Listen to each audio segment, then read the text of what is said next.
샬롬, 말씀 읽어주는 김기웅 목사입니다. 오늘도 기대하는 마음과 사모하는 마음을 가지고 하나님의 말씀 함께 읽겠습니다. 사도행전 5장 12절부터 26절까지의 말씀입니다.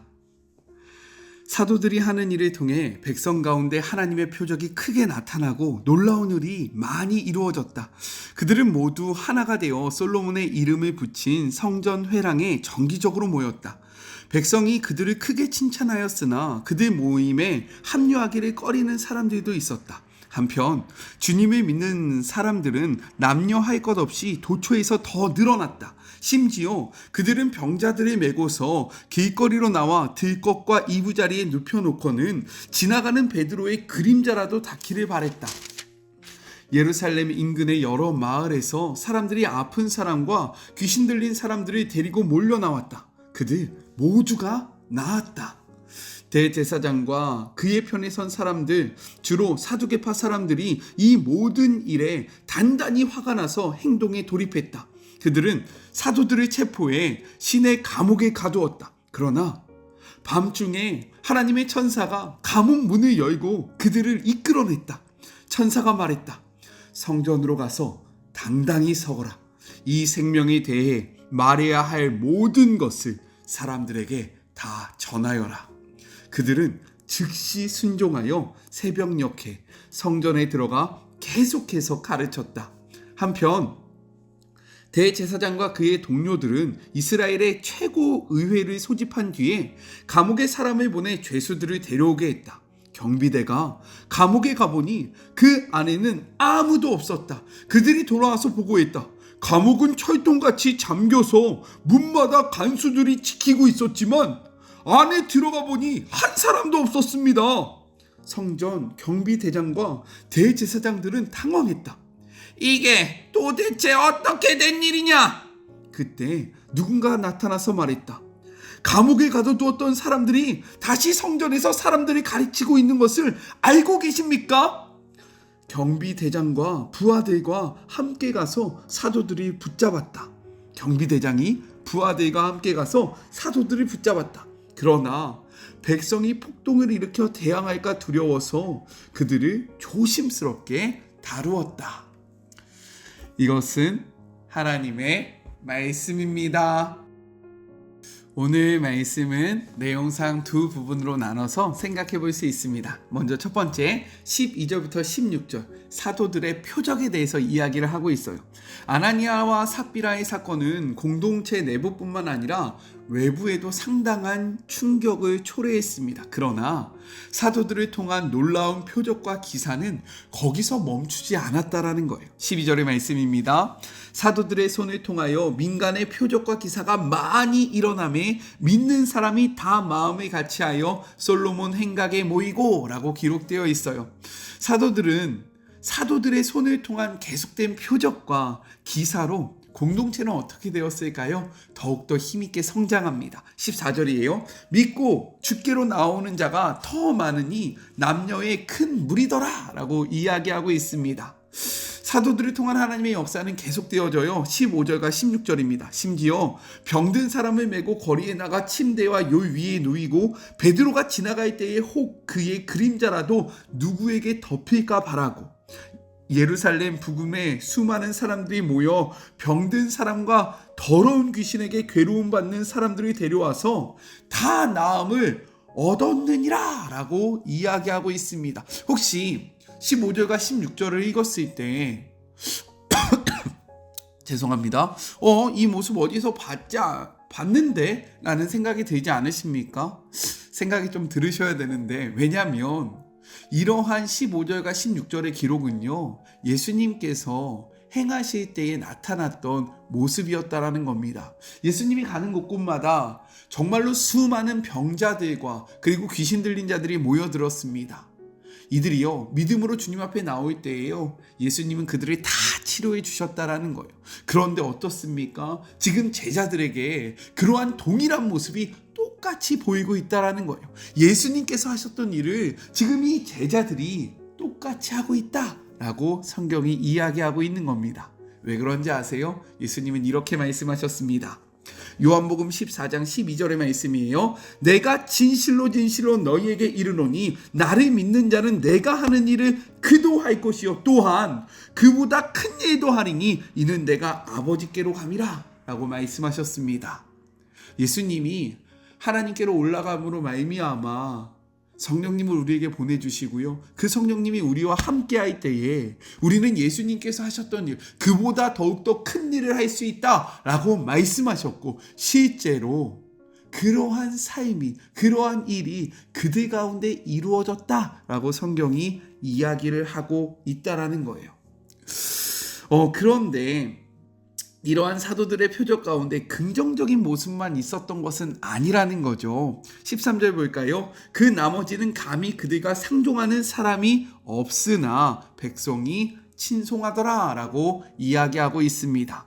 복음 안에 들어오는 자가 많았지만 그들로 인해서 병고침을 받는 자들도 많았지만 여전히 두려워서 관계를 꺼려하는 자들도 그들과 함께하고 있었다라고 이야기하고 있는 겁니다. 이렇게 우리가 기억해야 할 것은 무엇입니까?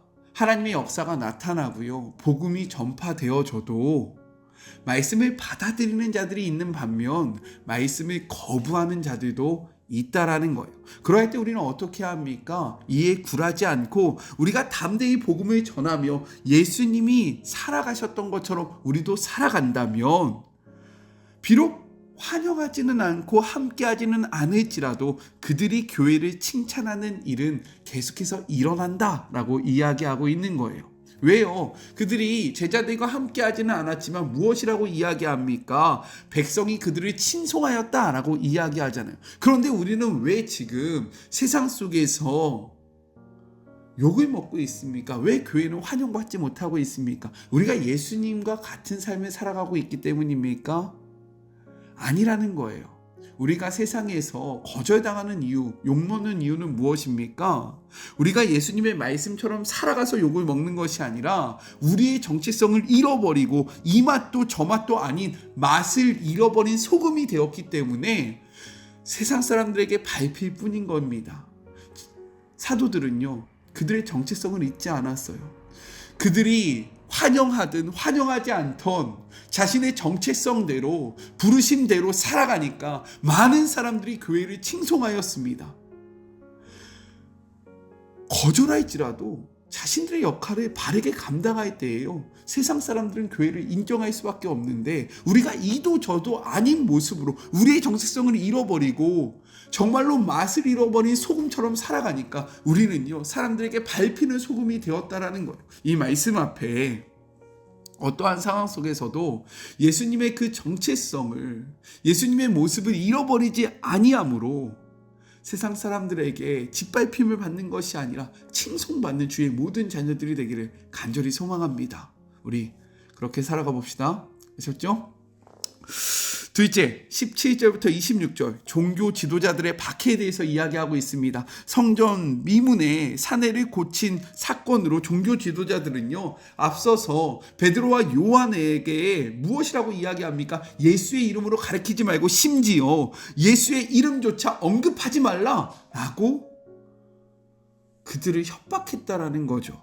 그런데 어떻게 했습니까? 사도들은 더욱더 담대히 예수님의 이름으로 많은 표적을 행하며 예수님을 전했고요. 그 결과 수많은 무리가 예수님 앞에 나오는 역사가 일어났다라는 거예요. 이에 종교 지도자들은요, 어떻게 합니까? 사도들을 옥에 가둡니다. 이는요, 원어적으로 보면 공개적으로 가두었다라는 그러한 표현으로 적혀 있는데요, 이것이 중요해요. 사도들이 공개적으로 가둔 이유가 무엇입니까? 그들이 공개적으로 가둠으로 무리에게 너희들도 예수를 따르면 이렇게 될 수 있다라는 것으로 무리를 겁박하고 있다라는 거예요. 협박하고 있는 거고요. 무리에게 본보기를 보여주고 있는 것입니다. 그런데요, 어떠한 일이 벌어집니까? 그날 밤에 아주 놀라운 일이 벌어지는 거예요. 갑자기 주의 천사가 밤중에 옥문을 열고요, 사도들을 밖으로 끌어냅니다. 기적이지 않습니까? 그리고 그 사도들에게 이렇게 이야기해요. 20절의 말씀, 가서 성전에 서서 이 생명의 말씀을 다 백성에게 말하라. 천사들이요 사도들을 꺼낸 다음에 그들에게 전했던 말은요, 야 너희들 위험하니까 어서 도망쳐, 야 너희 숨어, 야 다시는 발각되지 마, 너희 잡히면 또 죽어 라고 이야기하는 것이 아니라 무엇이라고 이야기합니까? 너희는 가서 담대히 성전에 가서 이 생명의 말씀을 끝까지 선포해야 한다 라고 이야기했다라는 거예요. 이 말을 들은 사도들은요 어떻게 합니까? 그 즉시로 새벽에 바로 성전에 달려가서 하나님의 이 생명의 말씀을 선포합니다. 복음에 대해서 이야기를 하는 거예요. 이 사실을 알지 못했던 종교 지도자들은요 급히 원로들을 소집합니다. 그리고 사람들을 보내서요 사도들을 데리고 오라고 이야기해요. 그런데 사도들이 거기 있습니까? 없잖아요. 그 감옥을 받던 자들이 와서 얘기하는 거예요. 옥문은 굳게 닫혀 있으나 사람들은 없습니다. 그러니까 다 놀라는 거죠. 이게 어떻게 된 일일까? 그럴 때 어떤 한 사람이 와서 보고합니다. 우리가 가뒀던 그 사도들이 성전에서 지금 담대히 가리키고 있습니다. 그러니까요 어떻게 합니까? 성전을 지켰던 그 대장이요 자신들의 그 부하들과 함께 가서 사도를 직접 잡아옵니다. 26절이에요. 성전 맡은 자가 부하들과 같이 가서 그들을 잡아왔으나 강제로 못하면 백성들이 돌로 칠까 두려워함이더라. 그러나 강제로는 하지 못했다라는 거예요. 왜요? 백성들이 두려웠기 때문입니다. 그들이 반란을 일으킬까 봐 겁먹어서요 아주 조심스럽게 사도들을 모셔오게 됩니다. 이 말이 무엇입니까? 그때 사도들이 원하기만 했다면 잡히지 않을 수 있었다라는 거예요. 무리를 선동해서요 그들과 싸울 수 있었고요 그들을 이길 수 있었다라는 겁니다. 그런데 사도들은 그렇게 하지 않았다라는 거예요. 왜 그랬을까요? 사도들은요 복음을 담대히 전하다가 어떻게 되었습니까? 감옥에 갇혔어요. 근데 그날 밤에 어떠한 일이 벌어졌습니까? 천사가 와서요 옥문을 엽니다. 그들이 그 감옥에서 걸어 나오게 돼요. 이들은 확신했다라는 거예요. 종교 지도자들은 여전히 사람들을 두려워했지만 사도들은요 하나님의 일하심을 경험했습니다. 하나님을요 더욱더 두려워했다라는 거예요. 그러니까 한 번 잡혔다가 풀려났는데 하나님께서 원하시면 우리가 또 잡혀 들어가도 우리가 또 나오지 못하겠는가? 이러한 하나님에 대한 확신으로 말미암아 그들은요 무리를 선동할 필요가 없었다라는 거예요. 하나님이 원하신다면 우리들은 언제든지 나올 수 있다. 그러니 너희들이 하고 싶은 대로 다 해봐라. 괜찮다 라는 믿음이 있기 때문에 순수히 그들과 함께 그 종교 지도자 앞으로 걸어가게 되었다라는 겁니다. 저는 이러한 믿음과 담대함이 우리 안에 있기를 간절히 소망합니다. 하나님에 대한 확신으로 하나님이 원하시면 하나님이 일하실 것이다. 그러니 세상아 덤벼라. 그러니 세상아 와봐라. 니네가 무슨 짓을 해도 하나님이 우리를 지키시면 너희는 우리를 털끝 하나 건드릴 수 없고 하나님이 우리를 정말로 저곳에 놓으시면 너희들이 어떤 수를 써도 우리는 안전하다라는 그러한 믿음이 그 사도들의 믿음이 저와 우리 사랑하는 마리모 가족들에게 함께하기를 간절히 소망합니다. 기도하기 전에요 기도 제목이 하나 있습니다. 내 아이처럼 전에 제가 마리목을 통해서 후원했던 그러한 한부모 가정들을 돕는 그런 단체인데요. 그 내 아이처럼과 제가 섬기는 주은혜 교회가 서로 콜라보해서요. 한부모 가정들에게 물어봤대요. 5월달인데 혹시 원하는 것이 있냐. 그러니까 그분들이 이렇게 이야기했대요. 아이들을 데리고 놀이동산에 가는 것이 한부모라서 너무 힘이 듭니다.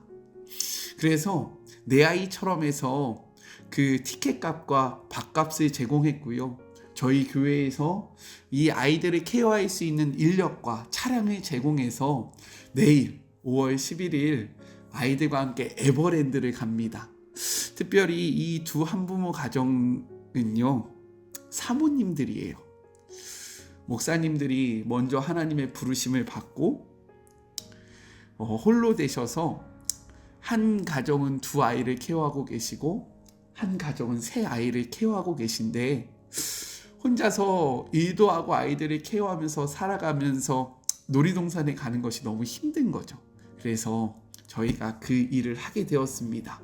그런데 내일 날씨가 비가 예보되어 있어요. 하지만 저는요 염려하지 않습니다. 왜요? 하나님께서 원하시면요 그 날씨 바꾸는 거 일이겠습니까? 그래서 이를 위해서 기도해 주세요.